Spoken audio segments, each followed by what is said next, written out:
Olá pessoal, tudo bem? Hoje temos uma figura bem específica hoje. Tem um estilão, bonezão, presidente do presidente, Moisés Celerja. É muito poder para uma pessoa só, não é, Moisés? Bom, primeiro é cumprimentar vocês aqui, agradecer o convite de estar batendo um papo com vocês aqui, café com bolo. E não é isso não, poxa, não é tanto poder não. Eu não mando nem lá em casa. Quem manda lá em casa é a verdade. dona Amanda. Ah, isso. Casa que manda é a Sabemos, mulher. sabemos. Mas já estamos juntos. É assim, né? Estamos juntos. Funciona. Se fosse o contrário, eu ia duvidar. Mas agora que você falou, deu para ver que eu posso confiar na sua palavra. Foi sincero. E aí, Marcelo, aqui, nosso doutor Marcelo Azur, meu amigo. Estamos aqui juntos, né? Vamos lá, Marcelo. O que você. Obrigado, bem-vindo, Moisés. Um prazer recebê-lo aqui. O Marcelo fez um estudo todo completo sobre. Eu Ah, é? Assistiu eu estava suas assistindo entrevistas. essa entrevista no TVT e o mais importante é que ele é São Paulino, pô. Tricolor. Ninguém é perfeito, né? 3 vezes campeão do mundo. Exatamente, né? Eu não gosto muito de futebol. Aliás, eu nunca acompanhei futebol. E meus irmãos são muito palmeirenses. Muito. E eu não gostava daquela época do Palmeiras da Parmalat, que eles se sentiam Ganhavam tudo e ficavam tirando sarro, né? a elite, sabe? Eles falavam, nós somos italianos, europeus, e vocês são tudo pobre. Então eu aprendi a ser corintiano. Poxa. Mas o meu objetivo foi ser oposição. Eu não entendo nada de futebol. Não Não entendi nada, entendo né? nada. A única coisa que eu sei é que o Palmeiras não tem mundial. Fora isso, Não, o Palmeiras não tem mundial e hoje nós estamos conversando aqui, está acontecendo a Copa São Paulo de Futebol Júnior, Sim, que é a Copinha, copinha. e o Palmeiras saiu ontem, foi eliminado ontem. parabéns. Boas notícias. O Jabari, que é uma pessoa que trabalha comigo, vai me trazer aqui para esse debate. E eu perguntei para ele, ele é palmeirense, eu falei, o que aconteceu com o Palmeiras ontem? Ele já ficou meio bravo, então... Faz parte isso, né? Mas O futebol, ele... O povo brasileiro gosta muito de futebol, né? Exato. Embora Brincadeira, né? o Brasil tá pecando muito no futebol há alguns anos já. Mas tem esse amor, né? Tem essa paixão. O time vira uma paixão, faz parte da vida, né? Então eu comecei a gostar de futebol desde cedo na escola. E eu sou São Paulino por causa de dois motivos. Um, que meu pai nasceu em Macaé, no estado do Rio de Janeiro. E ele era fluminense, porque nasceu no estado do Rio e torcia pro Fluminense. Fluminense tricolor. Sim. E um outro motivo que tinha na escola, o Deca. O Deca era um menino, um garotinho, que jogava muita bola. Ele era muito habilidoso. E ele era São Paulino. E ele falava para mim, você tem que ser São Paulino. E como ele jogava legal. muito bem, eu falei, Que pô, acho que eu legal. vou por aqui. Deu O certo, exemplo, viu? né? O exemplo. Eu tive mais alegria do que tristeza. É verdade. Não, isso é muito bom. Eu viajava muito, então todo mundo me cobrava onde que eu pego taxista. Uhum. Brasileiro, começar a falar de futebol, meu Deus do céu, eu não. Não sabia nada. Não, é verdade. É verdade. Eu sempre falo uma história que eu contei para eles, dão risada da minha cara até hoje. Eu estava na Malásia, Kuala Lumpur. Entre o aeroporto e a cidade tem uns 80 quilômetros. Sim. E eu não quis pegar metrô, tem um metrô rápido lá, mas não sei porquê, eu acabei pegando táxi. E o cara falou assim, brasileiro, oh! E o cara começou a falar, e como é que tá o jogador tal? Eu falei, e o time tal? Aí ele começou a falar do Tele Santana, né? Pelé. Grande É, mestre. tele... Não conhecer a história do Tele é uma vergonha. Eu assumo isso. Mas eu nem sabia se ele estava vivo naquela época, o cara me perguntando como é que tá a saúde do Tele Santana. Ele Poxa. falava e tal, blá, blá, blá, blá, blá, blá. Uma vergonha, uma vergonha. Foi 80 quilômetros ele contando toda a história do futebol brasileiro. Ele O cara sabia, na né? Malásia. Eu não faço. Legal. Aí você vê, né? Como éramos referência e hoje perdemos espaço. Tem algumas coisas que já existiram e não existe mais. Às vezes na porta de fábrica eu falo isso, né? Para provocar. Já existiu a ONU, e na minha opinião hoje não existe mais. Já existiu a Anfávia, que é a Associação das Montadoras de Veículos, eu sou um trabalhador na Mercedes-Benz, e não existe mais. E existia a Seleção Brasileira de Futebol, que também não existe mais. Né? Se você olhar um jogo de futebol europeu, Se você assistir um Real Madrid, um Barcelona, sabe, um Manchester City, o campeonato inglês, e você colocar no campeonato brasileiro, é uma diferença enorme. Enorme. Por isso que o Brasil, se continuar desse jeito, vai demorar muito para... É complicado. O último Concordo. título, acho que foi em 2002, não foi? 2002. Uma geração não viu o Brasil ser campeão do mundo, então. Muita coisa, Essa né? molecada não viu. É. Moisés, acabamos não te apresentando, mas uma pessoa que não precisa de apresentação. Moisés, ele é presidente do Sindicato Metalúrgico do ABC. Não estaria errado dizendo que é o principal, mais importante e histórico sindicato da história brasileira. Correto? Sim, o nosso sindicato, os metalúrgicos do ABC, ele é importante e é uma referência dentro do movimento sindical porque eu costumo dizer que aonde tudo começou Exatamente. foi ali. Eu costumo dizer, quando vocês forem visitar lá o sindicato, que eu faço convite aqui a vocês, eu costumo receber as pessoas dizendo: sejam bem-vindos ao solo sagrado da classe trabalhadora desse país. Ali é onde tudo começou. Ali se enfrentou a ditadura militar, ali se produziu grandes lideranças, dali nasceu um dos maiores partidos de esquerda do mundo, dali nasceu hoje a quinta maior central sindical de trabalhadores, que é a CUT. Dali se pensou o MST, que completa 40 anos no final do mês de janeiro. Então a gente costuma dizer que é onde tudo começou. Então por isso que o sindicato é importante, né? E o sindicato, ele tem uma história muito bonita em favor da democracia, em favor da classe trabalhadora do país, né? E então é lógico que para mim presidir esse sindicato é uma tarefa importante, né? Porque eu sempre digo para a nossa direção lá que nós temos que trabalhar diuturnamente, porque a história do sindicato é importante, mas nós temos que fazer história todos os dias, né? Dali saiu hoje, pela terceira vez, o presidente da República. Eu costumo dizer que ele é penta, porque ele se elegeu 3 vezes e elegeu 2 vezes a presidenta Dilma. Dali saiu uma maior liderança de esquerda do país, talvez uma das maiores do mundo. Então é pesado. De um lado dá orgulho, mas também tem a responsabilidade que a nossa direção tem de estar produzindo, Sim. sabe, propostas, políticas, sabe, quadros, né, novas lideranças. Uma característica importante do nosso sindicato, que o nosso sindicato ele não é um sindicato que só fica reivindicando o aumento de salário, as melhores condições de trabalho, que é importante, claro, mas nós queremos debater as coisas, as políticas dos trabalhadores também fora da cerca da fábrica. Nós queremos que os trabalhadores que produzem a riqueza no nosso país tenham uma moradia. Nós queremos que eles tenham saneamento básico. Nós queremos que eles tenham acesso à universidade, à cultura. Nós queremos que os trabalhadores debatam a questão dos valores, né? Eu estava saindo de sindicato agora e gravei um vídeo lá com a minha assessora de imprensa, com nossa querida Tamara. Ela falou: ó, dia 21 é o Dia Nacional contra a Intolerância Religiosa. Então nós temos que debater isso com os trabalhadores, né? Por que que tudo isso é importante? Porque somos nós, trabalhadores, que produzimos a riqueza do país. Somos nós, né? Então o sindicato ele é um instrumento de fazer política. Eu sempre digo, o sindicato não fabrica carros, não fabrica pá de lixo, o sindicato não fabrica carrinho de mão. O sindicato fabrica o quê? Política. Nós, diferentemente das empresas, nós não temos acionistas.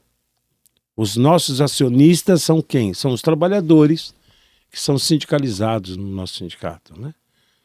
Então, é uma responsabilidade grande que dá orgulho. Eu tenho orgulho de estar assumindo aqui o sindicato à frente. Sei da minha responsabilidade E a gente quer melhorar o sindicato para quando eu for entregar para o meu sucessor, eu entregar o sindicato melhor do que eu peguei. Mas é pesado. É verdade. Pesado. Responsabilidade grande. Pesado. Muito boa. Eu queria que você falasse um pouquinho, Moisés, sobre essa evolução do sindicato, né? Uhum. Que antes era na porta da fábrica, depois Uhum. no chão da fábrica, né? E essa tendência do sindicato, me parece uma tendência de, como instituição da sociedade civil organizada, de contribuir para a evolução, né, das políticas públicas. Sim, o sindicato, na história do sindicato, sempre teve uma questão que eu acho que foi sempre muito importante. O sindicato não é aquele prédio na rua João Basso. O sindicato tá no local de trabalho, né? O nosso sindicato ele tem os comitês sindicais que estão organizados dentro das fábricas, eleito diretamente de forma democrática pelos trabalhadores. Então são os representantes que estão no chão de fábrica. E essa questão de discutir política é porque o sindicato se convenceu que não adianta eu simplesmente ficar lutando pelo aumento de salário. Se não tem o saneamento básico, eu pego o exemplo do saneamento básico, porque eu acho que é uma coisa importante. O sindicato ele tem que representar os trabalhadores dentro e fora da fábrica. Tem que representar os trabalhadores quando eles estão na ativa dentro de uma fábrica e quando estão desempregados. Porque a pessoa não deixa de ser metalúrgico ou metalúrgica depois que saiu de uma empresa, né? Então, esse papel de discutir políticas públicas e cobrar dos governos políticas para a classe trabalhadora está no DNA do sindicato. E a gente não pode perder, a gente não vai perder isso. Eu sempre digo que os sindicatos nasceram para contestar patrões e governos. Patrões e governo. Então, é papel do sindicato fazer isso, né? Logicamente que quando tem um processo eleitoral, o sindicato analisa e vê qual o partido ou qual o candidato que representa melhor o projeto da classe trabalhadora, né? E vamos trabalhar para isso. Agora, isso não impede que nós tenhamos que cobrar, né? Às vezes as pessoas, porque você é do sindicato do Lula, tal. Quando o Lula estiver errado, nós vamos dizer, como nós já dissemos. Nós temos críticas ao governo. Sim, nós temos críticas. A diferença é que esse governo hoje recebe os trabalhadores. O governo anterior não recebia, esse recebe. Então nós temos críticas em relação ao setor automotivo, nós temos críticas e nós temos falado com o governo. Nós achamos que uma política industrial ela tem que ser mais agressiva. Sabe? E aí a gente debate não só com o governo federal, eu vou bater na porta do governo do estado de São Paulo, como eu já fui. Nós conversamos lá no governo do estado de São Paulo que nós queremos trazer mais investimentos, por exemplo, para a nossa região, aqui no ABC. Diversas empresas chinesas nos procuraram querendo fazer investimento aqui, só que se não tiver uma política para entrantes aqui, para novos investimentos em São Paulo, ninguém vai investir aqui, vai investir no Nordeste. Então, isso tudo é papel do sindicato. Porque, no fundo, o que nós queremos? Quando a gente começa a dizer em porta de fábrica que o projeto da classe trabalhadora, o cara fala, pô, os malucos aí é engenheiro, é arquiteto, fala só em projeto. Só em projeto, né? Mas o que é o projeto da classe trabalhadora? É que os trabalhadores têm que ter direito a um emprego, tem que ter direito à comida na mesa para sustentar a família, tem que ter direito ao lazer, tem que ter direito à universidade, à cultura, né? Sem dúvida. Tem que ter um carrinho. Pô, o trabalhador sabe que não merece ter um carrinho para descer ali na praia com a família ali no final de semana? Você vê agora esse janeiro quente demais. São Pedro ligou o maçarico lá, pô, o cara se tivesse um carrinho, pegava a família, levava para passear. Pegar a esposa em um restaurante, pegar o companheiro em um restaurante. Aniversário do filho. Fazer uma festa. Será que não tem direito? Então, o projeto da classe trabalhadora nada mais é de que ser feliz. A gente quer ser feliz. Eu queria fazer um isso. contraponto. Eu sinto, eu até conversei tive a oportunidade de estar aqui com o Rafael Marques, ao qual tenho um grande respeito, e também o Wellington, poxa, rapazão fantástico, não é isso? E conversamos com o Luiz Marinho, o próprio ministro. Sim, sim. Lá fomos até o gabinete dele em Brasília. Fiz questão de ir lá, porque eu acho que ele daria a oportunidade de, quando ele estivesse em São Bernardo, mas eu achei importante respeitar o cargo dele. Se ele falar como ministro, queria que ele nos recebesse como ministro em seu gabinete. Ele atendeu muito bem, eu tenho só a agradecer. Sim. Mas isso, como você disse mesmo, chamo de presidente, Moisés, como é que Do você jeito que você prefere? quiser, Moisés, pô, do jeito que você quiser, tranquilo. Moisés, recentemente, primeiro a minha primeira pergunta falando sobre o que nós conversamos com o Wellington. Ele fala que a classe trabalhadora representa apenas 8% da produção, do custo da produção. Eu não concordo em partes. Não concordo em partes. Por quê? E isso me incomoda, de certa forma, porque eu sou pequeno e talvez um pequeno empresário. E eu vivi no meio de pequenos empresários. E o grande número de empresas que existe no Brasil são pequenas e talvez médias. Sim. As que mais geram emprego. E a que mais geram Exatamente. emprego. Isso mesmo. Eu não estou negando a importância do sindicato para garantir de sair de 7%, de 8%, de 9% nas grandes indústrias. Mas a pequena empresa, ela não consegue chegar nesse número, e muitas vezes é 50% do custo da empresa, das pequenas e médias. Eu sei que a situação é muito específica. O Rafael fala sobre o TID, a importância de ter um olhar bem focado para essas empresas, mais específico. Mas eu sinto que hoje a CLT, ou os sindicatos, ou todos que fazem parte dessa estrutura, fiscalização da estrutura do Ministério da Saúde, exige do pequeno empresário as mesmas ou o mesmo tratamento das grandes empresas. Então, olha, não, você vai fazer isso, você tem que, mano, o funcionário é uma palavra, hoje não é bem visto, né? Contribuinte, sei lá, cada um inventa um nome. Colaborador. Mas o trabalhador, que eu acho que é a melhor palavra possível, mas a que mais dá a ele o título do que ele merece, o trabalhador, ele sendo cobrado dessas empresas como se cobra a Volkswagen. E às vezes as pequenas empresas não conseguem. Então, existe uma política do sindicato para olhar sobre esse âmbito, mais como um olhar melhor, para garantir essas pequenas e médias empresas. Então, Sarf, primeiro uma coisa que você falou aqui que é importante. Quem gera emprego no Brasil são as pequenas. Né? Uma outra coisa que nós temos que perceber é que o mundo do trabalho ele mudou. Sim. Hoje tem a questão da tecnologia, né? Muito. Se fala, por exemplo, do carro elétrico, dessas novas tecnologias, e a gente discute no sindicato fazer uma transição justa. Porque eu não vou saber agora falar aqui, ó, Saito, o número de peças que tem num carro movido a combustão, um motor a combustão, e quantas peças vai ter num carro com motor elétrico. Vai diminuir muito. E aí não vai ter emprego. Se não tem emprego, quem que vai comprar o carro elétrico? Então precisa discutir. Por que eu estou dando esse exemplo? É a mesma coisa com as empresas. Você tem razão.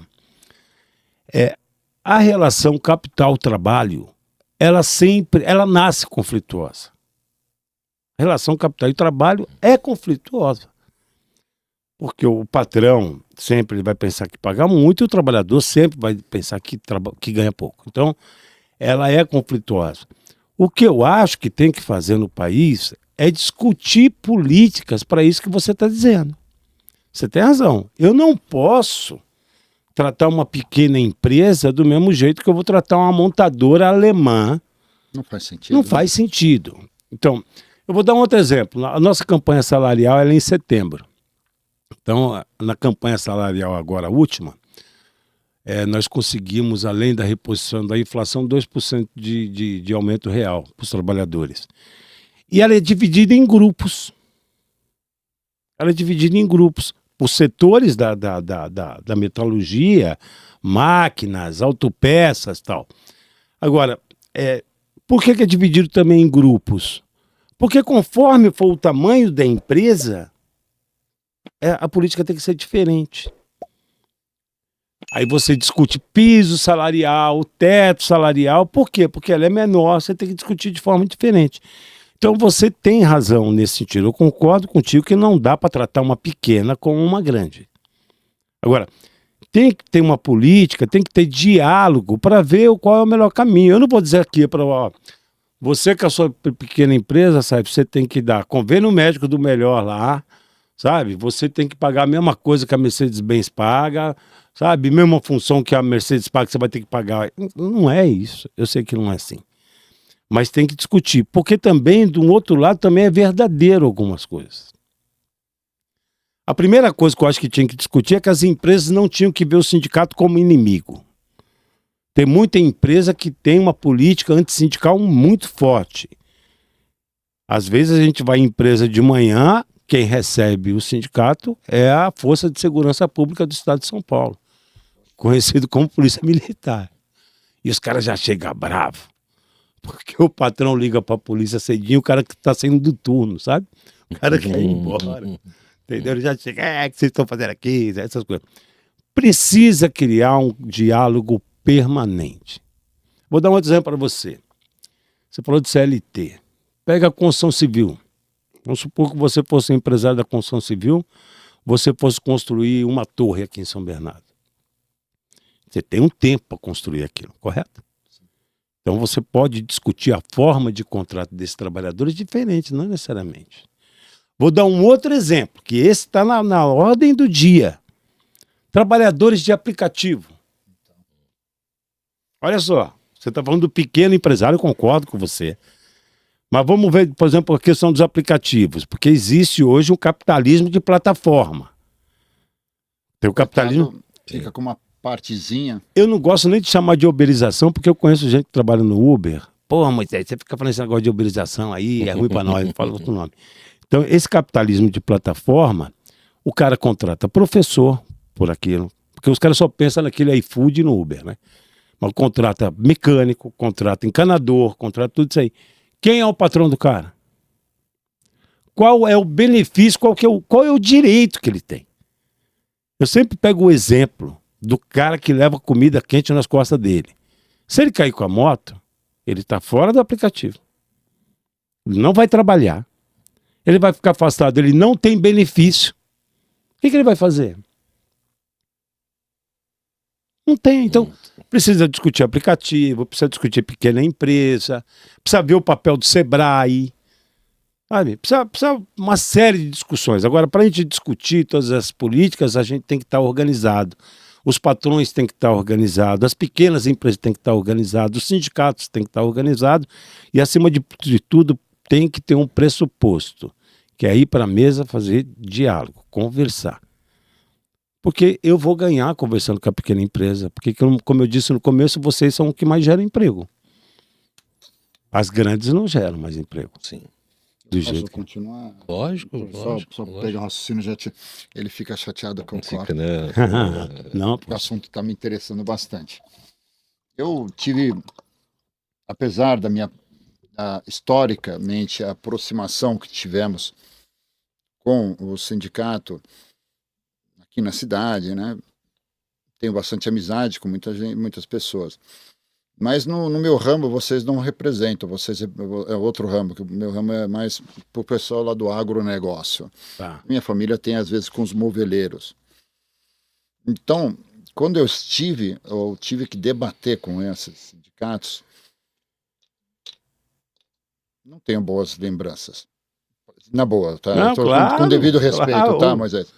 Fica tranquilo. Assim. Eu até falei isso para o ministro Luiz Marinho, eu acho que comentei com o Elito e com o Rafael. Eu acho que, acredito que vocês tendo essa história toda, inclusive a CUT saiu daí de São Bernardo, Sim. deveriam alinhar melhor essas coisas, porque, em certo momento, eu vou dizer por mim, eu fiz um acordo com o sindicato, estava dando 6,7 de reajuste. Essa história tem mais de 10, 15 anos. Em seguida, eu fui fazer um acordo com a empresa que eu presto serviço. Não repassaram. Não. Foi maravilhoso o acordo. Eu joguei um valor e ele aceitou. E, sinceramente, eu eu gosto muito da minha equipe, eu tenho um carinho especial por eles, e eu vi que cabia melhor reajuste. Uhum. E naquele tempo eu dei 25% de aumento, porque eu senti que o salário estava baixo, mesmo com reajuste acordado entre nós e o Sim. sindicato. Porque foi um acordo muito bom, não tinha necessidade. Eu daria melhoria, sabe? Eu queria formar a minha equipe, eu quero reconhecer eles. Sim. O sindicato se revoltou comigo, Moisés. Se ligou, ficou bravo, se tornou meu inimigo, porque não foi ele que conquistou. Como você acorda uma coisa dessa comigo e você faz isso? Eu falei, mas eu achei que você ia gostar. Sinceramente, eu achei que você ia gostar. Então, assim, dito isso, eu faço já a pergunta. Primeiro, que eu acho que a CUT e as centrais sindicais precisam analisar melhor, isso é uma visão minha, quando às vezes o patrão tem uma visão para o sindicato de uma forma negativa, talvez não seja por culpa do próprio patrão. E segundo, esse número de sindicato aí, pelo amor de Deus, tem sindicato para tudo? Tem quantos? 16? 16 mil? Quantos Não, mil? tem, acho que dos trabalhadores, acho que 12 mil, um negócio assim. De patrão 8 mil? Para quê? É o número. Eu concordo com você. Para que isso tudo? A segunda vez que eu concordo com você. Tá É, vendo? Não, é ótimo. verdade. Tá vendo? Eu tô falando coisa porque eu sei que você está concordando. Não, a estrutura sindical no Brasil, ela precisaria ser repensada. Não é sindicato por categoria profissional, por região, tem a questão da unicidade e tal. Oxalá um dia, no Brasil vão existir 6 ou 7 sindicatos. Sindicato, vou dar um exemplo relacionado a nós aqui. Quem sabe um dia pode existir o Sindicato Nacional dos Trabalhadores na Indústria. Então, Metalúrgico, químico, construção civil, sabe? A indústria de alimentação se torna um sindicato forte, né? Se torna um sindicato forte. E por que eu falo 6 ou 7? Porque você pode fazer sindicatos nacionais pelos ramos da economia. Setor financeiro, um sindicato nacional, embora os bancários hoje negociem de forma nacional, né? Então pegar por ramos da economia e acabar com tudo isso. É verdade. Tem um monte de sindicato que o trabalhador não sabe que existe. Não sabe nem onde é o sindicato. Mas ele está lá registrado como um sindicato. Porque o modelo que foi implantado no Brasil, esse modelo sindical existente até hoje, já vem lá de trás. E depois ninguém tem a coragem de acabar com isso. Então, só para te dar Entendeu? um adendo, o deputado Vicentinho comentou de um sindicato que representava uma classe de mais de 100 mil trabalhadores e nem 2 ou 3% dos trabalhadores sabiam ou se eram filiados a eles. Eu vou Faz dar um sentido. exemplo. Eu sou trabalhador na Mercedes-Benz, aqui em São Bernardo. Sim. Na Mercedes, só dentro da Mercedes deve ter uns 36, 37 sindicatos.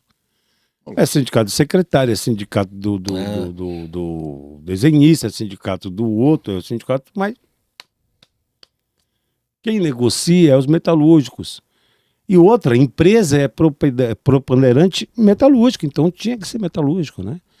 Então, precisaria ter uma reforma no movimento sindical. O movimento sindical, ele precisa pensar o futuro dele. Por vários motivos. Um, que o mundo do trabalho está mudando. Já mudou. Não existe o futuro do mundo do trabalho. Já chegou. É outro. Então a gente tem que pensar dessa forma. A gente tem que pensar que para representar os trabalhadores, os sindicatos têm que ser fortes. Então precisa acabar com esse modelo. Entendeu? Eu me lembro, por exemplo, Assaif, que o sindicato, eu não vou lembrar o ano. O sindicato ficou 10 anos com uma liminar na justiça para que a gente não cobrasse o imposto sindical. A CUT nasceu contra o imposto sindical. Né? Então a gente ficou 10 anos para não cobrar o imposto sindical que era obrigatório. A justiça depois veio, cassou a liminar e queria que a gente pagasse a diferença, porque você vai lembrar que aquele imposto sindical, aquele um dia, 60% daquela receita ficava com o sindicato e os outros 40% era a Federação, Confederação e Ministério do Trabalho. Então eles queriam que a gente pagasse esses 40%. Deu um rolo danado naquela época. Entendeu? Então, o movimento sindical, ele tem que se convencer que precisa mudar.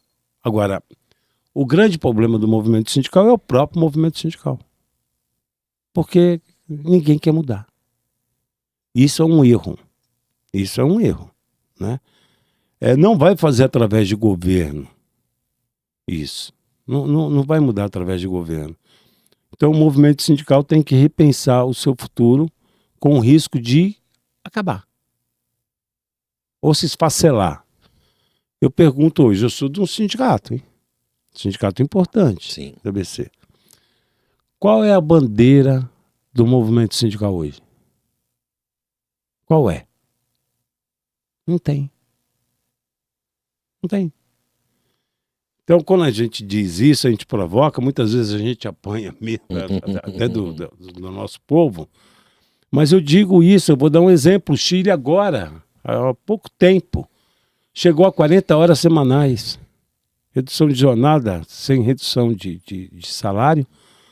O Brasil é 44 horas semanais. O Brasil, as próprias empresas estão discutindo semana reduzida, que perceberam que tem ganho de produtividade com isso. Então, as centrais sindicais, e no Brasil tem 11 centrais sindicais. 11. As centrais sindicais, o movimento sindical tem que pegar, instituir bandeiras e pensar no futuro. Se não fizer, aí vai ficando cada vez mais difícil, porque a tecnologia vai avançando. A gente vai representar quem? O cara do aplicativo não sabe quem é o patrão. E quem que a gente vai negociar com quem? Então, tem razão, a gente precisa repensar uma série de coisas e concordo, temos que pensar. Mas a gente apanha também, viu? Não é só você que apanha, não. Eu apanho pra caramba também. É porque esse modelo de inúmeros sindicatos, determinadas classes não são bem representadas, né? Há sindicatos que não funcionam, né, Moisés? Então, que tenhamos poucos e que Mas funcionem funcione, bem, por né? isso que eu defendo os sindicatos nacionais. Você vê as categorias hoje, vamos dizer as mais fortes, petroleiros é uma categoria muito forte, químicos é uma categoria forte, bancários é uma categoria forte. É lógico que também tem sindicatos fortes que estão ligados ao Estado, né? Professores e tal, né? Funcionalismo público. Mas metalúrgicos, lógico, vou falar bem de nós mesmo aqui, mas alguns sindicatos são fortes. Alguns. A grande maioria não é. O movimento sindical no Brasil, na verdade, é fraco. É fraco. Entendeu? Por conta da estrutura como foi criado. Então, ou muda. Sabe, Vai ficar mais Moisés, gigante. não estou deixando ele falar, mas Você deixa, fica tranquilo. me cutuca. Quando você ficar nervoso, me cutuca. Eu tive uma experiência, eu participo de uma Câmara de Comércio chamada Câmara de Comércio Brasil-Iraque. Ah, tá. E na época em que o ministro Luiz Marinho, ele então prefeito aqui, nós pedimos um apoio para ele, nós não conhecíamos as fábricas, né? Aqui nós convencemos uma missão vindo do Iraque para comprar Sim. caminhões aqui. O ministro fala na nossa entrevista sobre isso. Trouxemos uma missão, ministro, tal, não sei o quê, e eles têm um carinho especial por São Bernardo, porque o Iraque comprou Passat. Passat, sim. Lembra, Com né? mais Passat, nada, isso aí. né? Pra ele Eu não aqui. sou assim tão velho assim, mas eu já ouvi falar. Não, nem eu, mas ó, para você ter uma ideia, quem tem o Passat brasileiro, que é conhecido Brasile, o carro Brasile. Brasile significa brasileiro em árabe. O Sim. nome desse carro lá quem tem esse carro ainda como relíquia são ministros, grandes empresários. Pra você ter uma ideia, até hoje, ninguém vende. Quem tem, não vende. É uma coisa que fez parte da história do Iraque. É igual o nosso Fusca, né? Sim. E foi comprado aqui de Aqui, São São Bernardo do Bernardo. Campo. Trouxemos, então, se gerou aquela coisa toda, e eles decidiram comprar os caminhões aqui. Acabaram, acho que não foi na Volks. Eu não lembro direito se foi meio que fechado o assunto na Mercedes, nem qual marca que foi. Mas visitamos todas. E eles voltam para o Iraque e mandam a notificação que realmente queremos comprar esses caminhões. negócio fechado, Ótimo. a Europa entra no meio do negócio e fala assim, mercado árabe é para ser produzido na Europa.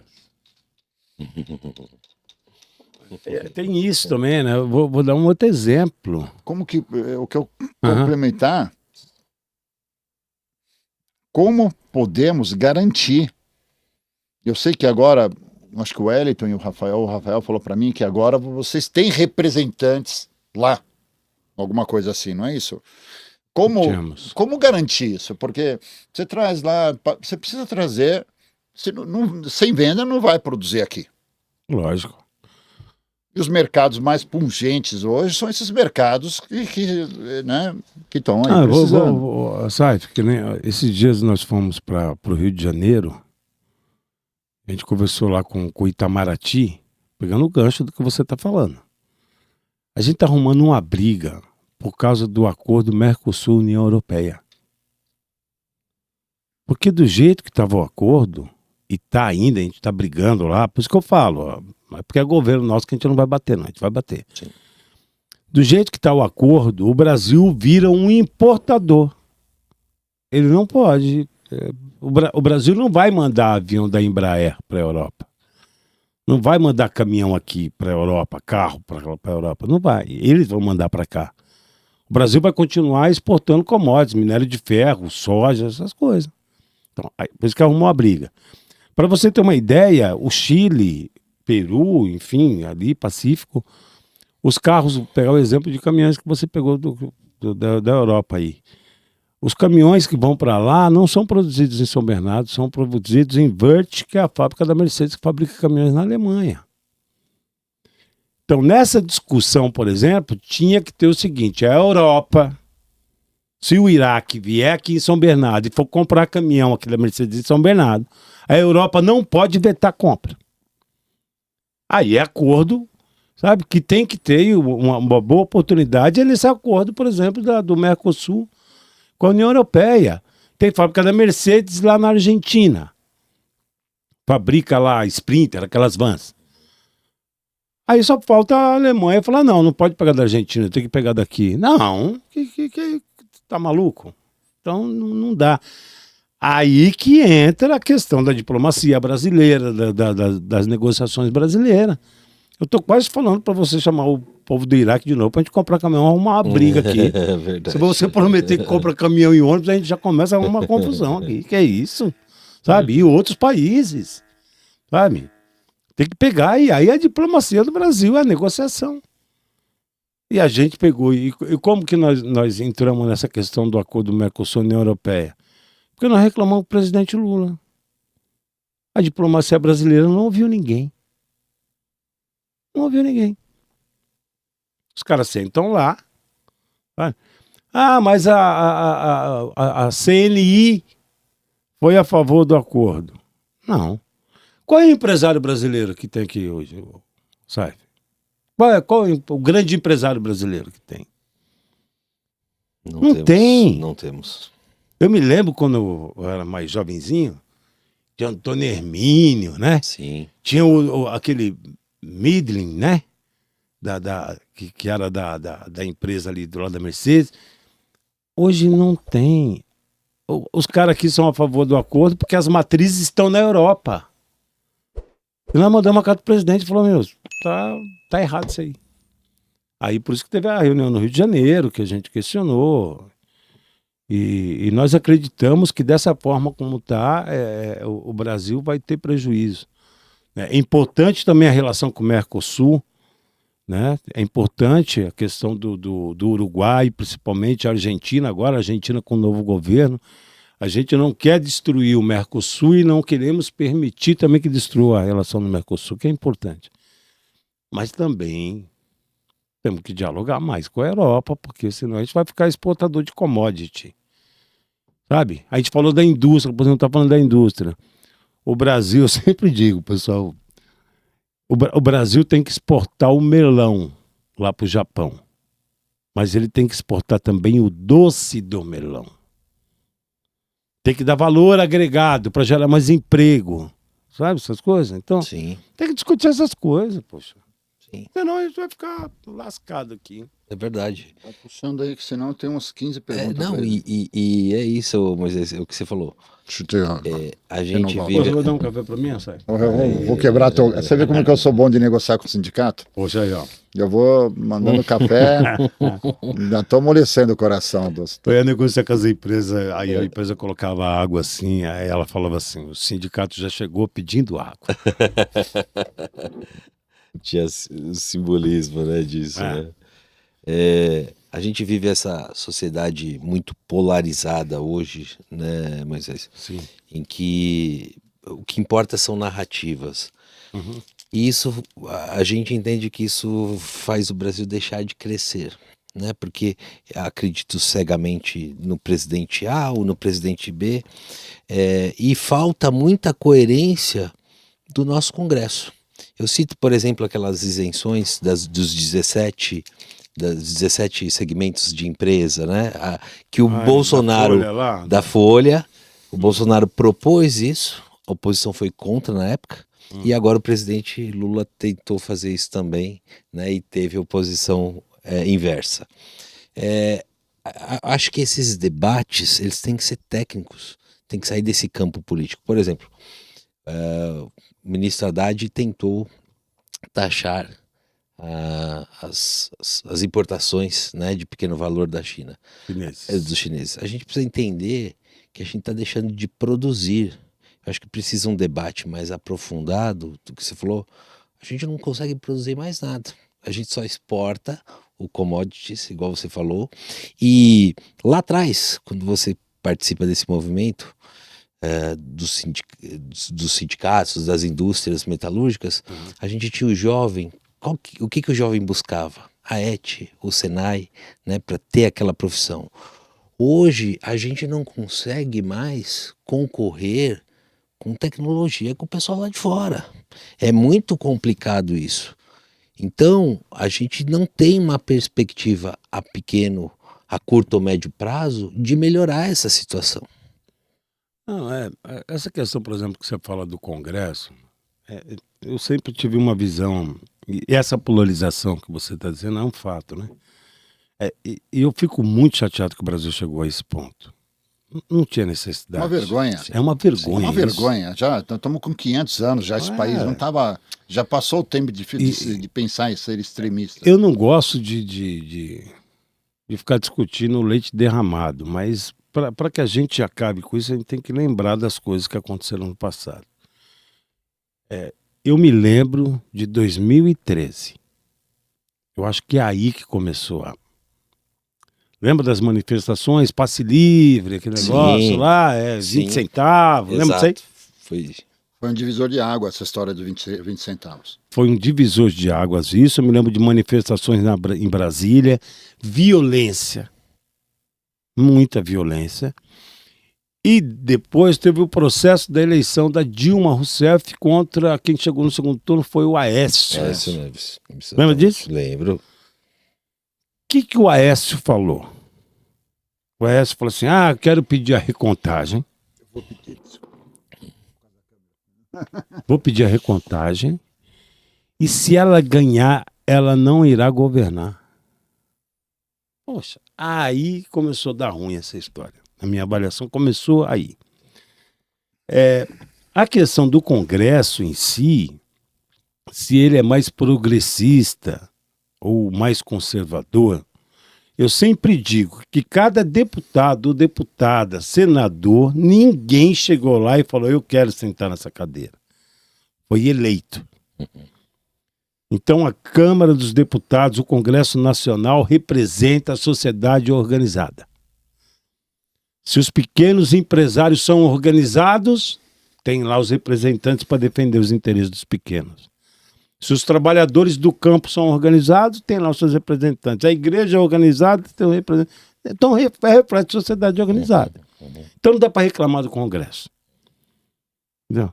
E eu acho um erro da esquerda, muitas vezes a gente prioriza a questão de eleger o executivo e não dá tanta prioridade para eleger o legislativo.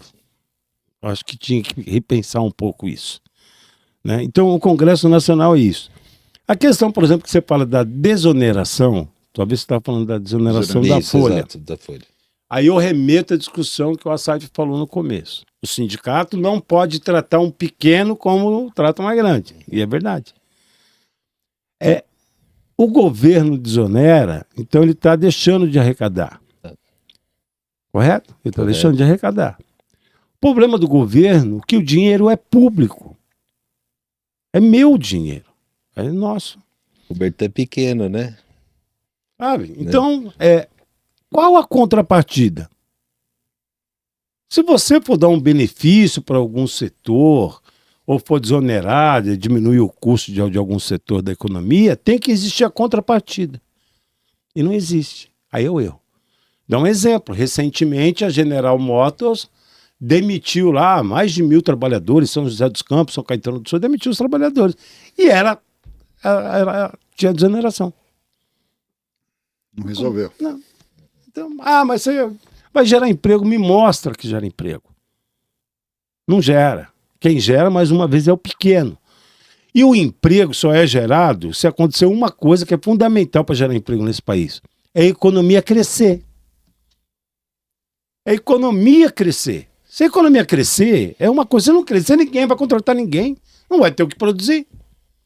Vai produzir o quê? O ramo do açaí não vai fazer nada. Vai contratar para quê?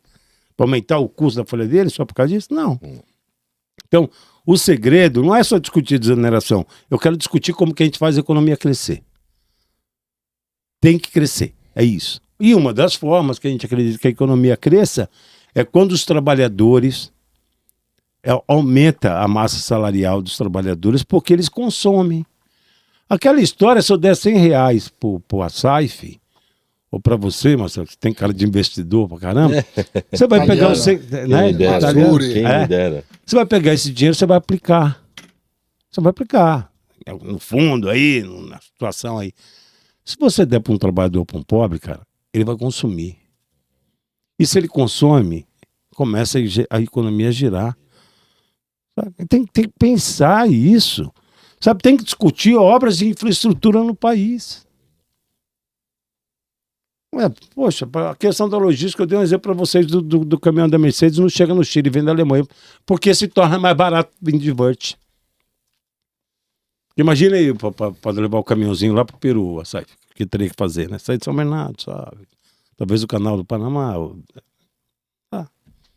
E o custo do Brasil é muito Brasil, complicado, né? A logística aqui interna.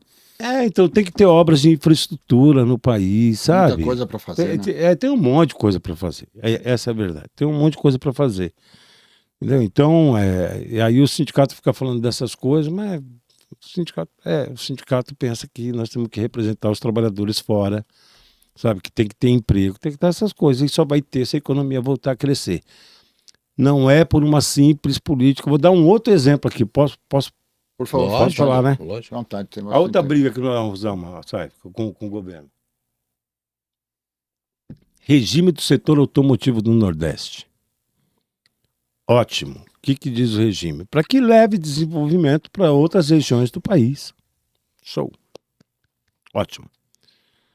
Isso existe, se eu não me engano, desde 1997, se eu não me engano, esse regime. Esse regime, quando ele nasce, ele tem prazo para acabar e foram adiando, né? Hoje, para resumir aqui a história, na reforma tributária agora, que foi votada recente, colocaram lá, estendendo o regime do setor automotivo do Nordeste, que acabaria em 2025, colocaram estendendo até 2032. Eram 5 bilhões, foi para 6 bilhões. E só tem uma única empresa, que se chama Stellantis, que está lá em Pernambuco, que se beneficia desse regime. Uma única empresa. Ela tem tanto benefício que ela transferiu o benefício lá do estado de Pernambuco, onde tem a planta da Stellantis, para Minas Gerais. Nossa. Onde tem a Fiat. 13 bilhões ela transferiu. É errado. O setor automotivo todinho, que é o Rota 2030, tem 4 bi. Só uma tem 6. O que nós dissemos, governo? Pega isso daí, ó, tá bom. De vez de não terminar em 25, termina em 2030. Só que você faz o seguinte, você vai tirando 20% por ano e vai colocando no Rota 2030. E as empresas vão ter acesso, as empresas investir em tecnologia, em carro que não polui, novas tecnologias. Entendeu? Sim. Ah, mas você é contra o desenvolvimento do Nordeste? Não. Eu fiquei feliz porque a BYD está indo lá para a Bahia, no lugar da Ford, lá em Camaçari. Ela tem que ter, porque ela está trazendo investimento. Mas uma só, que tá maluco? Que isso? Entendeu? Então, enfim, essas coisas aí a gente... Mas nós estamos perdendo bastante empresa aqui, né? A Ford foi embora. Até teve um corte aí com o Rafael. Que Sobre a Ford? Sobre a Ford, que deu aí 1.600.000 de visualização, que ele fala que, que naquele momento, a Ford declara o fechamento, se o presidente Lula tivesse, seria outro resultado. Isso gerou muito comentário, viralizou esse vídeo, e muitos falam que continuou fechando as empresas e o presidente agora é o presidente Lula. O que você acha dessa situação? Vamos perder umas empresas aqui em São Bernardo, no ABC? Acho que o presidente Lula consegue reverter? Não, eu acho que o governo do presidente Lula e o Alckmin é o ministro lá da Indústria e Comércio, tem que ter políticas para o crescimento da indústria no país. A Ford, quando sai, a Ford é uma montadora de veículos americana que tem acionistas, né, que ela quer remunerar esses acionistas e debateram que o mercado brasileiro é interessante, mas que em algum momento era melhor não ter a fábrica aqui e fabricar em outro lugar e trazer para cá. É isso. Montadora de veículo, ela não tem pátria. Exato. Ela não tem. Pouco importa se está fabricando no Brasil, no México, na Guatemala, no Iraque, sei lá. Ela não tem pátria. Verdade. Ela tem acionista. Então todas elas são assim, sem exceção. Agora, o mercado nacional é interessante. Então, o mercado brasileiro, tanto para veículos, para carros, ônibus, caminhões, é um mercado interessante. Sim. Aí entra o papel do Estado.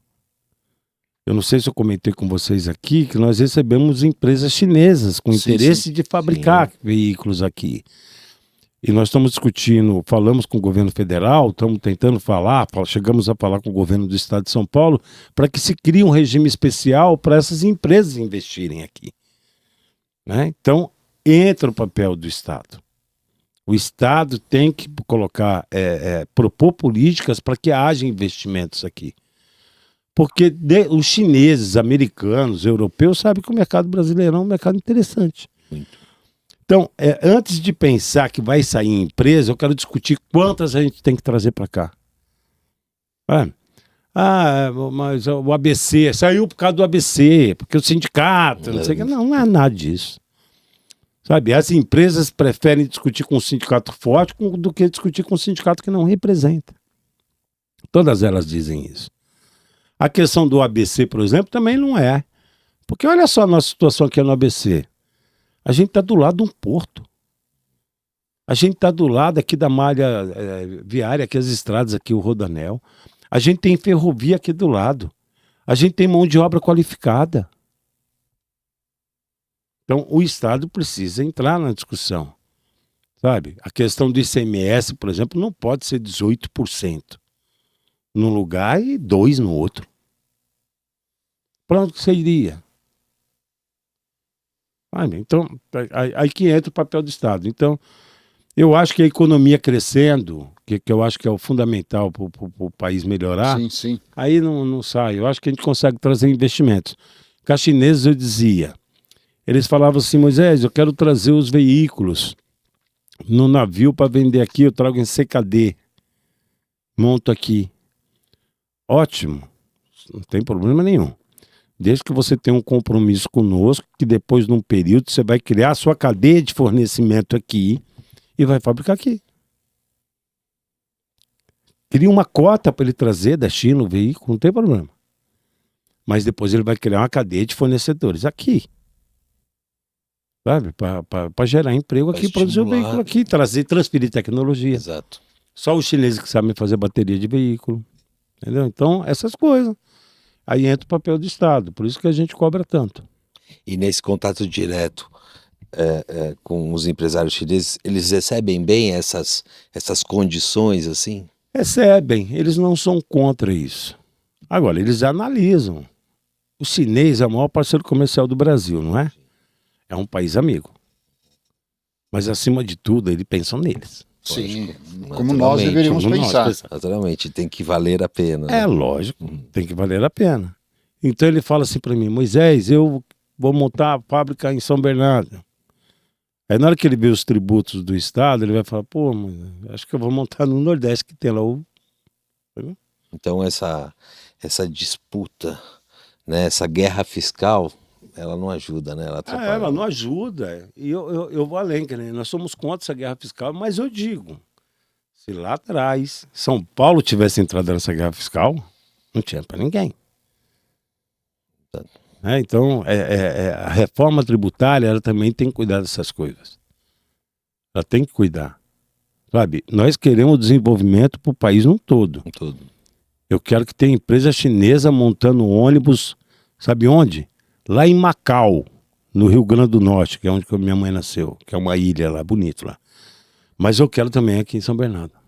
E outra, aproveitar esse país continental que a gente tem, cada região Poxa, tem as suas peculiaridades, né? poxa, é porque a gente está acostumado a falar de carro, né? Exato. Porque a gente vive aqui numa região. Mas não é só isso. Pega a questão da pandemia, a questão da indústria da saúde. Não tinha um respirador, gente. Tudo bem lá de fora. Não podemos desenvolver a indústria aqui da saúde. Exato. A gente não tô falando só de carro, não. Eu questionei o Dr. William Dib, foi prefeito aqui, Sim. ele foi presidente da Anvisa, Sim. sobre isso, a questão da pandemia. Nós não tínhamos máscara. Não tínhamos ninguém para fabricar máscara. Importamos máscara da China, sei lá de onde. O mundo tinha que importar da China. Os Estados Unidos atravessou a França, lembra disso? Lembro. Então, mas aí eu fiz essa pergunta, não temos um plano de contingência? Ele fala, o Brasil não tem plano de contingência para nada. Para nada. Eu vou dar outro exemplo. Quer ver um outro exemplo? Que meu celular tá com a Tamara, minha assessora ali. Culpa dela. Você lembra dos semicondutores? Sim, sim. Semicondutores é um exemplo. A indústria do setor automotivo parou no Brasil porque não tinha semicondutores. Tinha uma fábrica lá no sul do país, fecharam. Lembra? Tinha uma fábrica lá no Paraná, não me lembro, em Porto Alegre. Não sabia. Me foge o nome dela, que fecharam. E fecharam por quê? Mas Porque era uma estatal. Aí falaram, não pode ser estatal. que produzia. Que tinha essa questão de semicondutores, desenvolvia semicondutores. Tá. Aí a gente tem que ficar refém de Taiwan, se não me engano, que são Coreia do Sul, China. E que tiveram problemas. Quem consome, os maiores clientes de semicondutores é os que vão no celular aí, no tablet, nesses negócios aí. A indústria automotiva, a parcela de consumo de semicondutores é menor. Eles fornecem mais para aparelho eletrônico. Faltou. Mas que afetou também, né? O mercado Faltou automotivo. tudo. O carro era montado e faltava isso, essa Tudo peça. hoje tem semicondutor no pedal do freio. Que coisa, hein? Tudo. Será que o Brasil não poderia desenvolver semicondutores? Será que a gente não tem inteligência? A gente não investe em A ciência. gente faz nós fazemos uns cálculos, acho que muito equivocado. Ah, Por exemplo, eu vivo esses dois mundos, né? O Ocidente e o Oriente. E nos países árabes tem muita falta de muita coisa, de alimento, e tudo precisa importar. sim. Construíram no deserto, né? É deserto, né? Então acaba. Mas alguns países, de uma forma muito inteligente, ele tem feito investimento muito poderoso. Por exemplo, a Arábia Saudita decidiu o seguinte, que, olha, ele investindo no setor de frango, você fala, mas eles produzem frango no deserto. Produzem frango no deserto. Caríssimo para eles. Sim. Mas eles chegaram a um patamar de num certo momento, de chegar a quase 30% do consumo interno, era produzido na própria Arábia Saudita. Frango feito em estufa, sei lá como é que eles fizeram Sim. lá, uma dificuldade, pô. E depois chamaram os importadores e falaram assim, não podemos ficar com 70% importado, perigoso. Segurança alimentar. Não precisamos ter um plano melhor. E quem lidera a Arábia Saudita hoje é um príncipe chamado, tem um apelido carinhosamente MBS, que é Mohammed bin Salman. E ele cria, junto com essa equipe, um plano 2030 para onde a Arábia Saudita deve chegar. É lógico que a Arábia Saudita tem dinheiro, tá? Mas a questão da ideia dele eu acho muito interessante, porque ele falou, precisamos que pelo menos 50% da carne consumida aqui tem que ser, do frango, tem que ser feito aqui, pô. Mesmo que custe mais caro. Nessa hora chama o Brasil.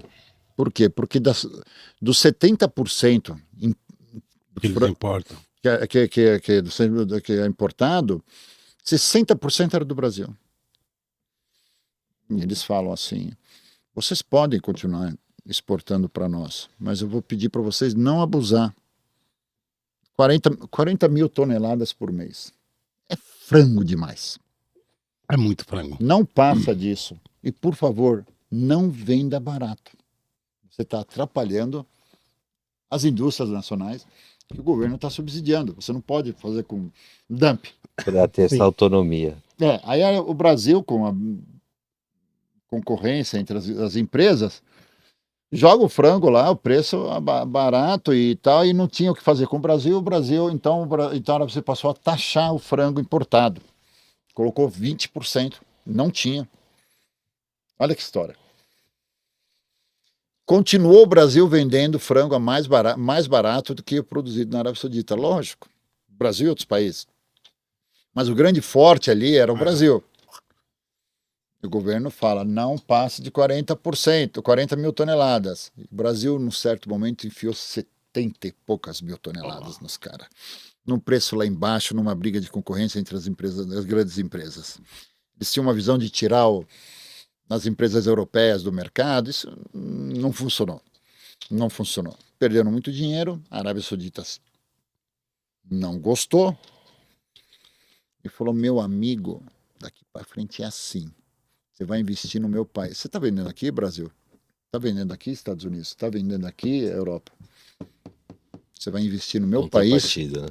Você vai investir no meu país ou rua? Isso. Simplesmente assim. Sabe o que eles fizeram para as empresas? Simplesmente a gente acordamos, Moisés. Acordei com o meu telefone 4 horas da manhã, estourando. Todo mundo ligando. O que está acontecendo? A Arábia Saudita. Eu falei, sei lá, 4, 5 horas da manhã, vou saber. Aí mandaram a lista. A Arábia Saudita desabilitou a maioria dos frigoríficos brasileiros. Eram 120 frigoríficos habilitados para exportar para a Arábia Saudita, reduziu naquela noite para 22. Depois passou mais um dia, reduziram para mais metade. Tinha uma época que tinham 4 plantas habilitadas. A Arábia Saudita falou assim, manda 70 mil toneladas agora. Cadê o dinheiro? Vai impor. Aí foi as grandes empresas, realmente fizeram um acordo lá, investiram e falou assim, vem, coloca dinheiro aqui. Uma empresa colocou 140 milhões, outra colocou não sei onde, e começou a falar, você vai dar emprego aqui. Não é assim? Você vai dar emprego no meu país? Vai trazer investimento. Por exemplo, tem uma das empresas que ela tinha investido em Abu Dhabi.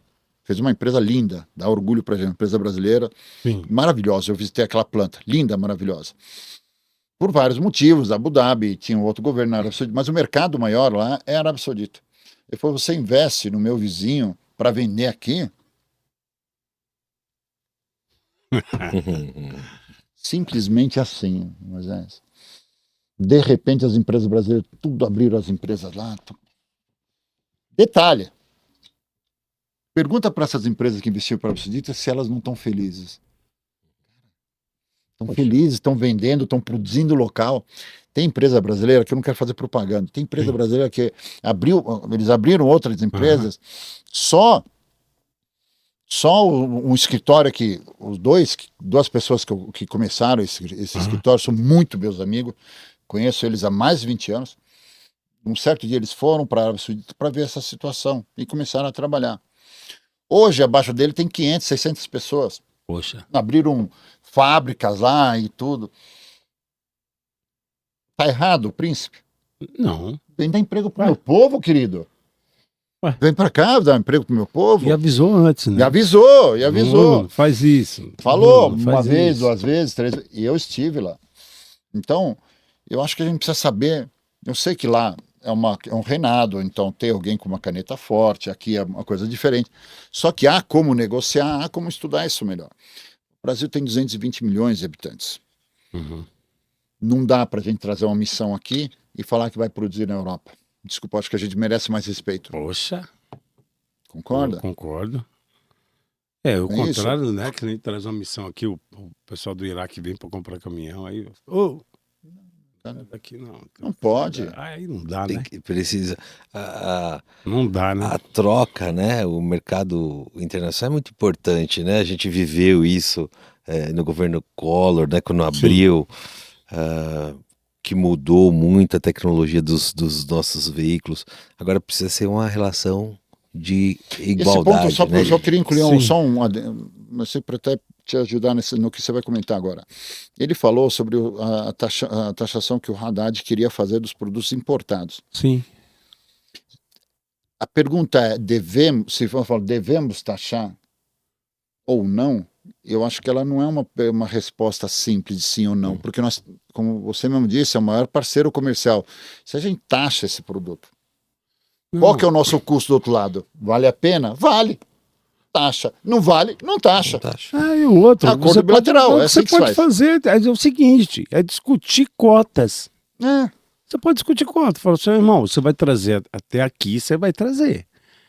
E aí pegar e falar para eles investirem aqui no Brasil. Isso. Uhum. Entendeu? Então, eu sou favorável a discutir cotas, taxar, entendeu? Tem que taxar, tem que taxar. Agora, quando que eu deixo de taxar? Quando eles se comprometerem a investir aqui. Você quer vender aqui no país? Ótimo. Então, monte a fábrica aqui. Tem uma dessas aí, chinesas aí, que minha mulher compra direto nisso aí. Poxa, ela vira e mexe na Shopee. sacolinha. Essas coisas aí. Shein, sei lá, esses negócios aí. E ela compra nisso aí. E ela compra coisa que poderia comprar aqui no país, por exemplo. Poderia produzir, que não tem Pô, tecnologia. tecido. Poxa, a indústria têxtil. Acabou. Então, pô, o camarada da China, pô, legal aí. Manda pra cá. Só que é o seguinte, irmão. Você vai mandar 100 peças, depois aqui eu vou te taxar. Entendeu? Pesado. Entendeu? Agora, eu posso não taxar se você vier investir aqui. É mais ou menos dadas as devidas proporções, né? Mas é negociar, né? É negociar, gente. Depois os chineses, como qualquer outro grande país que desenvolveram com pensamento econômico e comercial. Claro. E econômico e comercial significa negociação. Agora, Saif, que nem depois vocês podem pesquisar aí, o pessoal que está vendo aí. Pra você ter uma ideia, nos anos 80, a indústria no ABC era maior que a indústria na China. A China era campo, era... E dos anos 80 para cá na história, em matéria de história, é pouco tempo. Né? É muito pouco tempo. E olha o que se transformou a China. Voltando um pouquinho, o senhor comentou sobre a questão dos 40 horas semanal.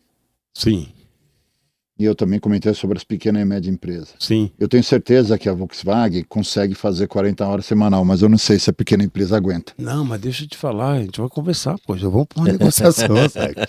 O que a gente pode fazer? A gente tem 44. A Volks, ela consegue fazer, então ela vai fazer agora. A gente vai discutindo isso aí ao longo do tempo. O problema é que a gente recebe o fiscal e ele não entende isso. Eu falo Entendeu? com o fiscal, vamos falar com o fiscal, vamos fazer uma Pelo amor de manifestação junto, Saif. Só fazer eles entender isso. Chega, ó, uma coisa que eu critico muito, e ele me critica por isso, porque acha que pega mal.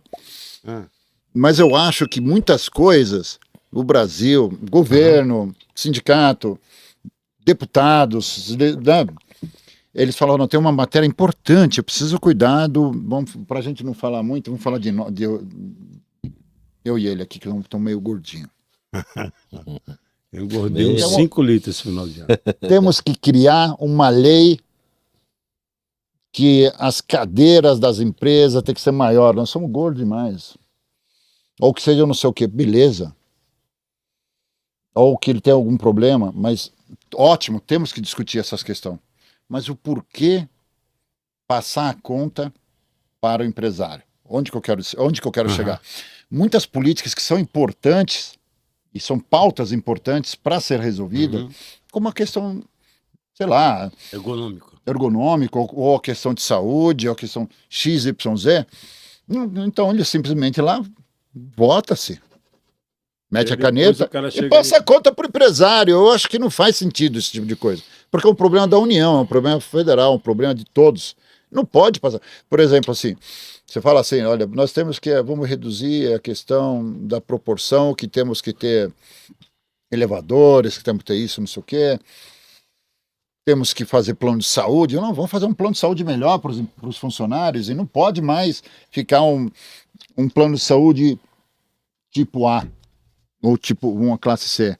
Temos que ser A, B, C, uma super classe. Se passa a conta para o pequeno empresário. Acho que essa conta está errada, entendeu onde que eu quero dizer? Passar a conta para alguém que já está tendo o número de empresas fechando é alguma coisa assustadora, uma coisa muito assustadora. É isso que me preocupa. Então chega o fiscal, chega o Ministério Público, chega não sei o que, o cara chega com uma lista lá. Aí vocês vão chegar lá na Volkswagen, eles têm os melhores advogados para se defender e vão trazer, e vocês vão entrar com ação, vai chamar o Ministério Público, eles vão entrar com liminar, e aquela toda briga, vai chegar no juiz e pá, e manda lá para Brasília, e passa 10, 20 anos.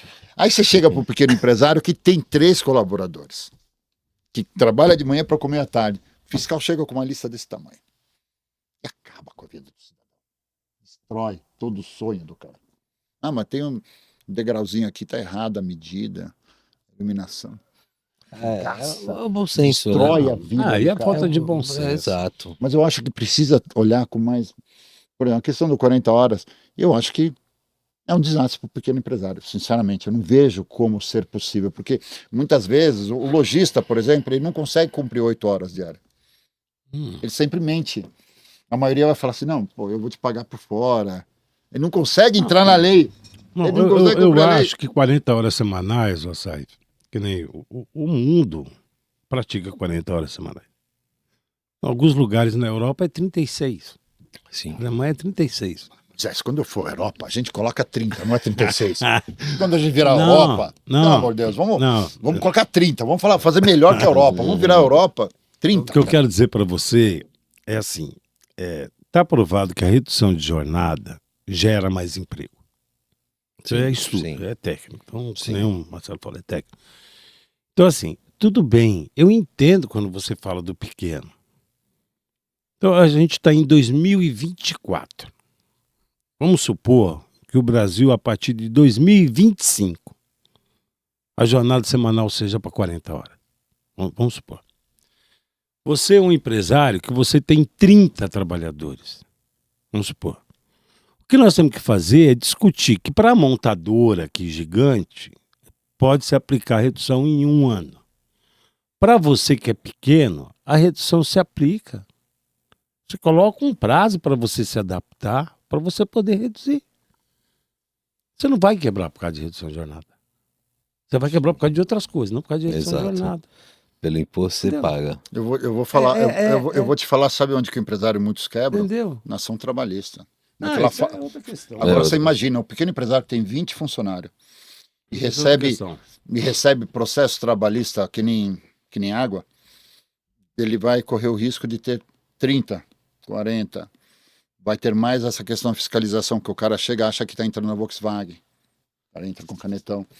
Eu estou falando que isso é um efeito cascata. E o fiscal vai lá e não sei o que, o comércio, aquela coisa toda. É uma luta diária. Eu acho que precisa, com urgência, ver a questão do pequeno empresário com mais foco. Eu acho que precisa... Por exemplo, uma coisa que é muito bom do lado dos trabalhadores é que vocês se organizaram e vocês têm sindicatos tão importantes como o seu, que você representa. Sim. Eu nem conheço o sindicato patronal. Então, Não temos sabe, ninguém para sentar e fazer um acordo. Um caminho do que você está falando, primeiro assim, do mesmo jeito que você falou no início da nossa conversa, a questão lá do exemplo do sindicato que você deu lá, poxa, fui conversar com os caras, quis ajudar e porrada. Do mesmo jeito, do lado dos patrões, tem patrões que se preocupam com o país, com a geração de emprego, se preocupam com os trabalhadores, que querem o país crescendo e tal, e tem alguns também que é difícil. Sim. Então, primeiro que a gente não pode generalizar. A maldade tá no sangue do ser humano. Isso, então tem patrão aqui com perdão da palavra, lógico. que é complicado. Sabe? Se não fosse o trabalho de luta pela melhoria, seja do sindicato, seja do que for, acho que a gente estaria à beira da escravidão ainda. É verdade. Isso é lógico. Isso faz parte. Trabalho escravo lá no sul, lá. Ainda tem trabalho escravo. Sabe? Então, isso é verdade, vocês têm razão nisso. Então, agora, o que eu acho que era importante fazer é isso que você citou agora. Eu estou falando para você que eu acredito que os sindicatos têm que ser fortes no país, precisa mudar esse modelo. Exato. Você tem o seu sindicato patronal. Não tem. E também precisa ser forte. Que precisa ser forte também. Mas não consegue. Não sei do mesmo quê. jeito que tem milhares de sindicatos dos trabalhadores, tem milhares de sindicatos patronal. Ligados aos empresários. Pode fechar todos, eles não servem para nada. Nunca vi um empresário ser convidado. O que tem na época da contribuição, que a gente pagava aquelas taxas lá. A gente nem sabia. Eu sempre reivindico o quê? Eu sempre reivindico que tem que existir diálogo. Eu acho que é a base de tudo. Uhum. Entre trabalhadores, entre os empresários e entre o governo. Tem que ter diálogo sempre. Para mim é a base. É verdade. Tendo sindicatos fortes do nosso lado, do lado de vocês, e um governo que incentive o diálogo das partes, aí funciona. Agora, o diálogo ele existe quando? Isso é um problema do lado dos empresários. Nós não temos. Chega na porta da fábrica que eles têm, a gente não tem. Chega na porta da fábrica, ele liga para a polícia. Então. Você acha que eu não vou querer uma parada na produção dele? Não precisa, né? Não precisa ter chamado a polícia, né? Não, e dói, né? Porrada dói. Dói, poxa. Entendeu? Dói bastante. Então tem que ter diálogo, poxa. Ele não tem diálogo. Na verdade, tinha que existir diálogo permanente. Eu vou te dizer uma coisa. Concordo. Precisa ter o diálogo, precisa fazer conta, precisa estudar. As coisas mudaram. Outra última pergunta, se você me permite. Lógico. É que o assunto é muito legal. Com devido respeito ao ministro Luiz Marinho, ao qual tenho grande respeito, ele comentou recentemente sobre a questão da contribuição. Sim. E ele entende que não é aquela questão do contribuinte escolher. Eu não quero pagar o sindicato.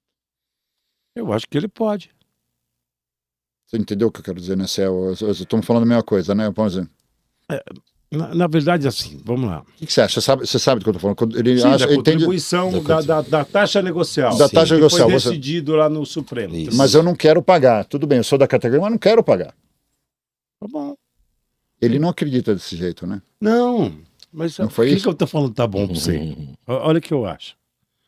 E que nem eu disse para você no começo, eu apanho, às vezes, do movimento sindical também.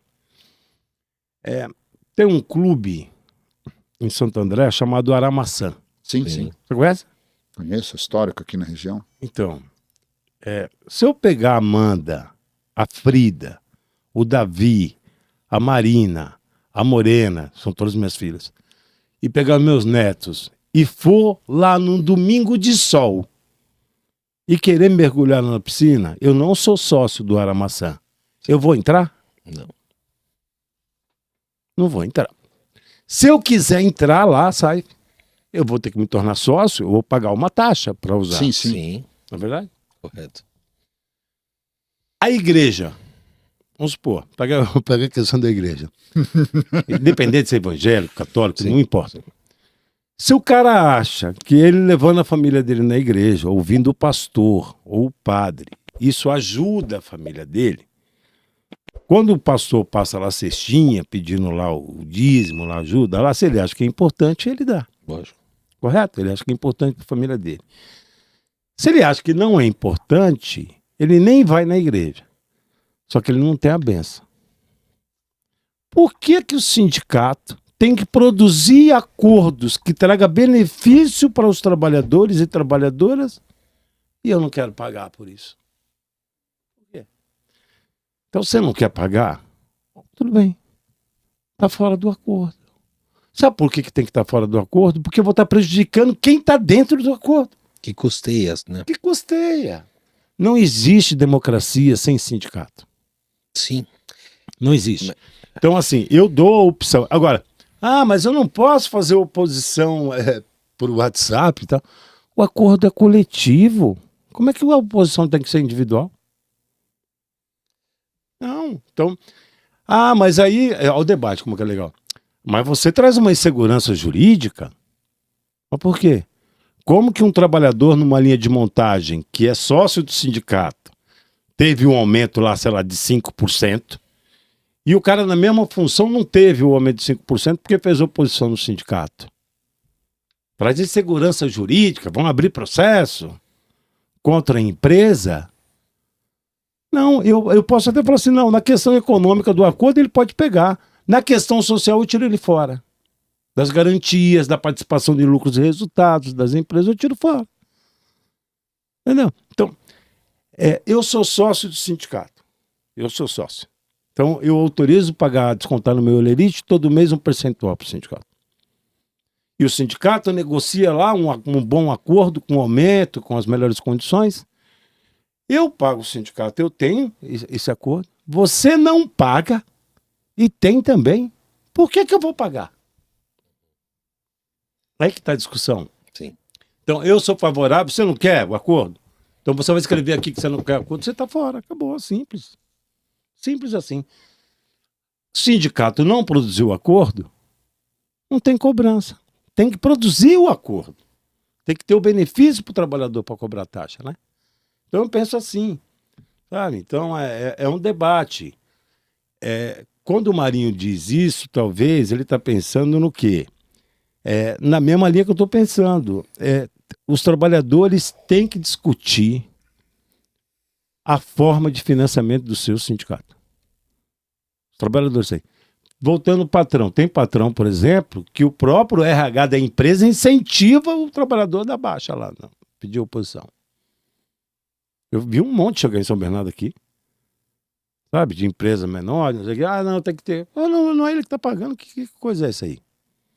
Então, eu acho que a democracia ela existe com os sindicatos. E o financiamento do sindicato é fundamental. Sim. Que nem eu disse no começo. O sindicato não fabrica carro. Nem pá de lixo, nem carrinho de mão. Não disputa mercado, não tem matriz na Europa. E os acionistas são os trabalhadores. Entendeu? E isso volta aquela discussão que a gente falou aqui sobre o modelo sindical do nosso país. É o modelo sindical. Porque o cara não se identifica, mas várias categorias, o cara sabe que o sindicato não produz nada. Isso é um problema. A maioria dos trabalhadores pensa o seguinte, gente. Fala de sindicato. Sindicato é tudo ladrão. Exato. É isso. É isso que falam, né? O trabalhador fala que sindicato é tudo ladrão, que política é tudo ladrão, fala isso. Todo mundo é ladrão. Todo mundo é ladrão. Agora, se o sindicato não representa, não aparece lá, o trabalhador, para mim não tinha que existir. Ou se Aí pudéssemos ter uma possibilidade de escolha. Caras aí que não fazem nada. Se a gente pudesse ter uma possibilidade de escolha, onde o sindicato bem administrado, o cara, eu quero esse sindicato. Eu tenho certeza que ele vai ficar feliz em pagar. Sim, se tiver um cara, exato. Se tiver alguém que representa bem. E o modelo, bem. que nem, se eu não me engano, foi no Canadá. Os trabalhadores do McDonald's que iam discutir lá o acordo coletivo com o McDonald's. Eles chamaram o sindicato que representa as montadoras para negociar para eles. Olha que interessante. Aqui pode fazer isso? Então, não pode. Talvez seria um modelo a se pensar, né? Mas é aquilo que você falou, esses tantos mil sindicatos, dá para reduzir para 7, 8. 7 ramos da economia, sindicatos nacionais. Sim, aí sim funciona. Porque aí ele vai pega os melhores que sabem negociar, os caras sérios. E assim, eu não sei se são os auxiliares de enfermagem, esses dias a mídia estava mostrando, tinha uma fila enorme. O cara tá perdendo o tempo dele para ter que deixar uma carta lá. Essas exigências para dificultar, né, Moisés? Tem que ser pessoal. Hoje, no mundo que a gente vive hoje, um e-mail, né, com uma declaração. Acho que O que eu acho é que os sindicatos têm que produzir bom acordo. Os trabalhadores têm que ganhar com os sindicatos. Se não produz, não tem que Fora. cobrar nada. Fora, que nem Então, você isso- falou. Ah, Que nem você falou, não vai contribuir. é um monte de. Mas assim, o que você me falou me assusta. 11 central sindical? Se nós estamos falando de 7 sindicatos? Se só de central. Não, tá vendo a tarefa como que é árdua? Tem que mudar isso. Mas não é só do nosso lado, do lado de vocês também. Não, tem do um nosso monte. lado você pode fechar todos, fica tranquilo. Mas Não tem é pra nada. Eu estou falando aqui, não tem medo de ninguém. Tem um monte. Não, pode fechar todos. O presidente pode lá passar um decreto lá, Xandão pode decidir lá, fim de todos os sindicatos patronais, não serve para nada. Centrais sindicais são importantes. No Brasil tem 11, as maiores é a CUT, Força Sindical, UGT. Sabe? Tem centrais sérias, sim. entendeu? Mas tem um monte que não. Entendeu? E, Mas manda e uma como canetada avançar lá. nisso? E Sim. como avançar para a gente sair com um projeto? Precisa discutir, poxa. A primeira coisa era discutir entre os próprios sindicatos. Concorda? Porque eu vou chegar lá no outro sindicato e falar, poxa, tinha que ter um sindicato nacional dos trabalhadores na indústria. O cara vai falar, Moisés, sai daqui, você quer acabar com o meu sindicato? Então,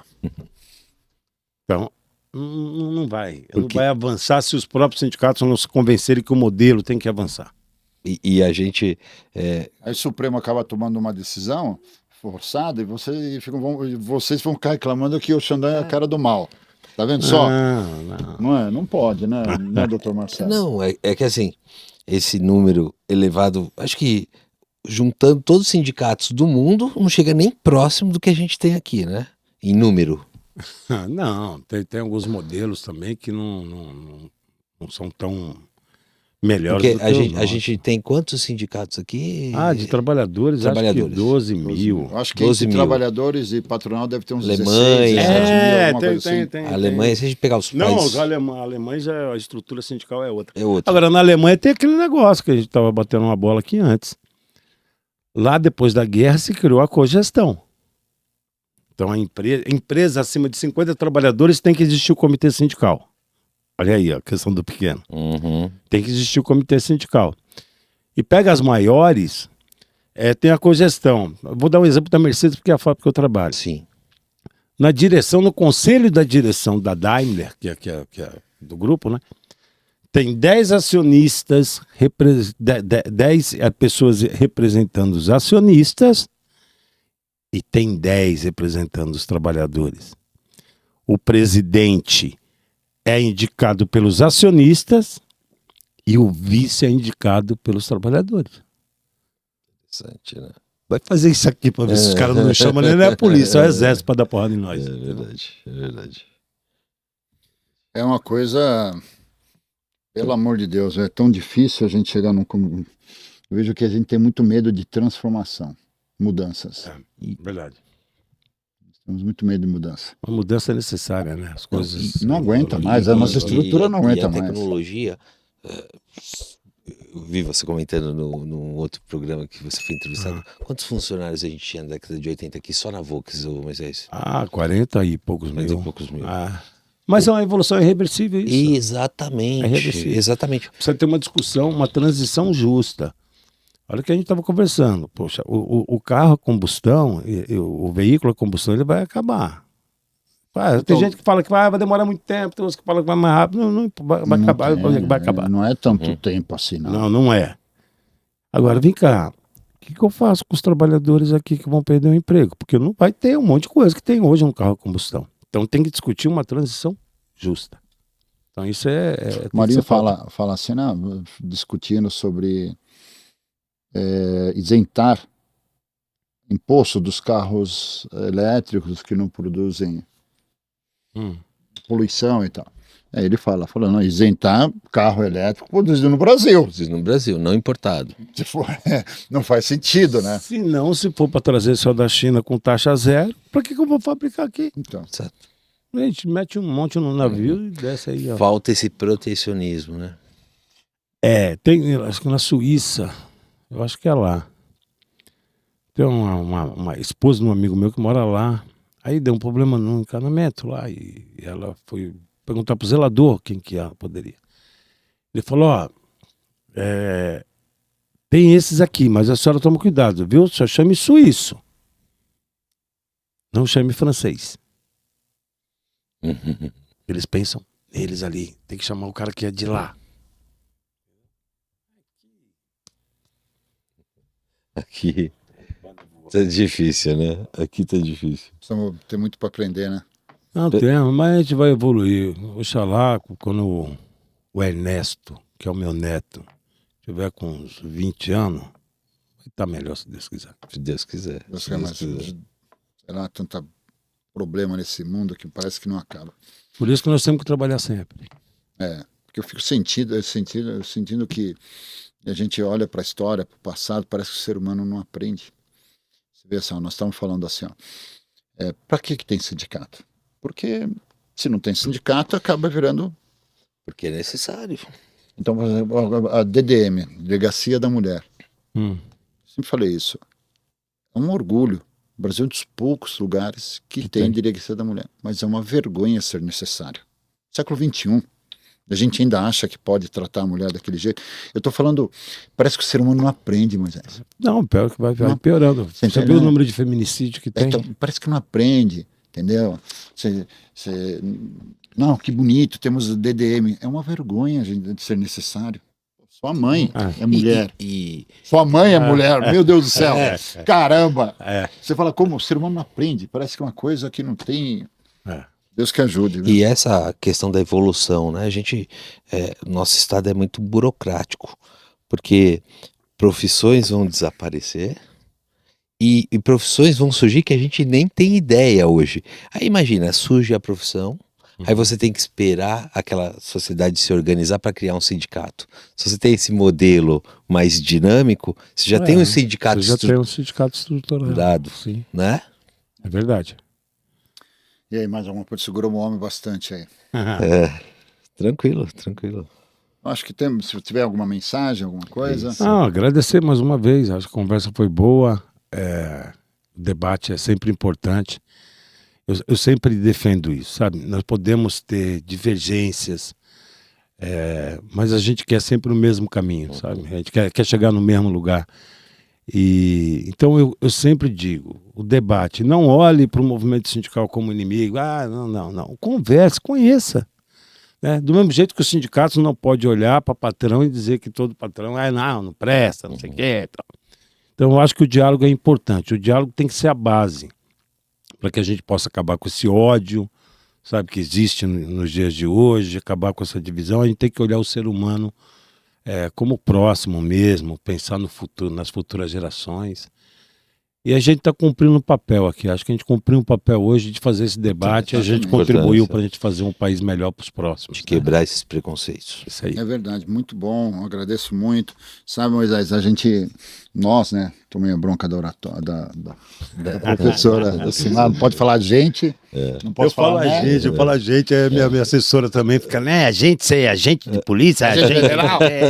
A gente, né, que mais que eu falo? Acho, não posso falar, eu acho. vou pular esse assunto porque eu tô traumatizado. Não, eu vou sair da sua aula. A gente apanha também. A gente apanha. A gente apanha. A gente apanha muito. Né? Mas o nosso objetivo aqui no Café com Bolo é realmente trazer opiniões antagônicas. Sim. E trouxemos pessoas aí, trouxemos todos os pré-candidatos à Prefeitura de São Bernardo do Campo. Legal, Todos, graças a Deus. E depois, em último momento, apareceu um nome novo e nós trouxemos ele, não olhamos para a questão de pesquisa e nada. A intenção desse podcast é sair da bolha, essa bolha horrível que criaram nos últimos tempos. Nas bolhas, né? E eu espero que com esse nosso debate, nosso bate-papo, a gente possa, eu acho que acredito, não é acho, acredito que de fato contribuímos com essa parte. Isso aí. Graças a Deus. Então, muito obrigado, presidente, foi uma honra te conhecer. Não teve bolo hoje por um motivo muito claro. Eu ia perguntar isso aí. Porque agora a gente começou com uma coisa diferente. Porque eu falei, se eu colocar bolo, você vai pisar na bola comigo e não vai aceitar a janta árabe que eu mandei preparar para você. Poxa, pô. Porque a partir de agora, nossos convidados vão ter... a doutora Kelly, da seccional, eu a convidei ontem, mas ela teve um compromisso. Sim. Então, a partir de agora, queremos convidar os nossos ilustres convidados a conhecer um pouquinho da culinária árabe. Ótimo, Certo? ótimo. Agradecer bom. a sua presença, agradecer a presença da sua assessora, desculpa, Tamara. Tamara, obrigado. E as portas são sempre abertas aqui, tá? Ok. Precisando mandar um recado, alguma coisa, o canal tá aberto, né? Tá certo, então. Ótimo. E eu quero a tua promessa aqui na frente da cama que você vai voltar aqui. Prometo que eu vou voltar. Sim, claro. Não, prometo. Ainda mais agora, né? Sabendo que depois você tem um... Tem comidinha árabe? Tá certo, Valeu. então. Muito obrigado, Obrigado, gente. gente. Obrigado, Beth. Obrigado, Rambo. Tamara, muito obrigado. Até mais.